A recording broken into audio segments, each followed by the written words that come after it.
We're here with Spencer Hiko Martin from Quantic Gaming. They just got done playing against ESC. Tell us about the match. Just walk us through one map at a time. Well, the first map was Inferno. Our T side didn't feel that good because they kind of had played how we played. They pushed B every round and they played really aggressive. And like when you would start to go A, they would just instantly rotate out of B. They'd push down.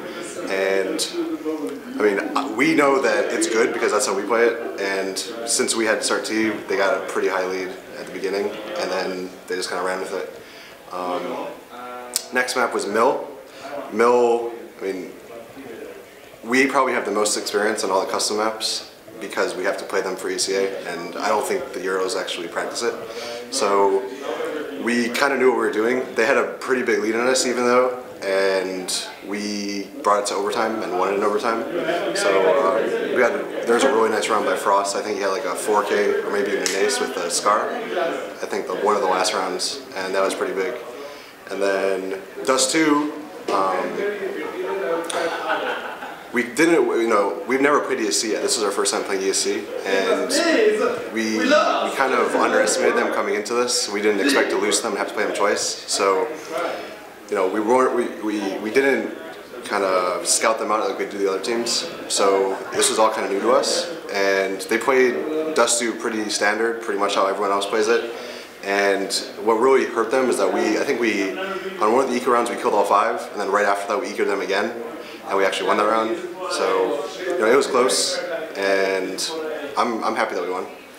So tomorrow you're going to play against VeryGames in the morning. Obviously, it's still not that late here local time, so you guys still have a chance to go over some demos, prepare for the game. What do you expect? How do you expect that game to go? Last time you played VeryGames didn't go over that well. Right. We played them in ESWC. We lost to them on, I think, Train and Inferno, and we beat them on Dust 2. And then for Copenhagen games, we lost to them like 16-4 on Dust 2.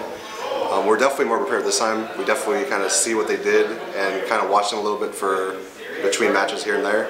So we have an idea of how they play. And I mean, obviously, VeryGames and NIP are the 2 teams to beat, obviously, for us.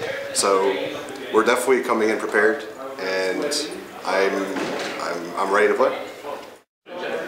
You guys were getting pretty loud there in that game. Early on in the match, ESC was also yelling quite a little bit back, but later on in the game, it sounded like Sampras was the last person who was really making a lot of noise. Do you think that actually plays to their advantage? I mean, yes and no. I mean, all these players, us and them, we've been to enough lands that we kind of not let it get in their heads. But some of the things that Sampras says, I think, do get in their heads, like, go back to Poland, we're sending you back, And he yells really loud and really obnoxiously, so I think it does get in their head, even though they might not admit to it.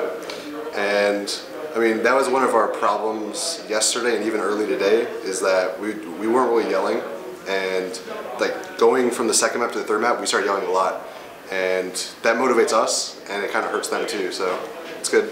I do think it helps us. So going into this event, was your goal actually just getting top 3, or did you want to make finals? Would you be somewhat? Obviously, you're not going to be happy in a day or 2, but do you feel like you'd be happy with the top 3 finish behind NIP at VeryGames, or would you have to make finals? I think we would all prefer to make finals. We've never beat VeryGames before. We beat them on one map in the ESWC. So our goal is definitely to get into the finals against NIP, and we didn't get a chance to play NIP in Copenhagen, and I do want to see how we fare up to them now. So I think top 2 is definitely what we're trying to do, and yeah, that's Pasha. Alright, any last words? Thanks to Quantic, thanks for sending us here, and to all the fans and everyone else watching. You really help us, and keep it up. Alright, thanks for the interview. Good luck tomorrow. Thank you.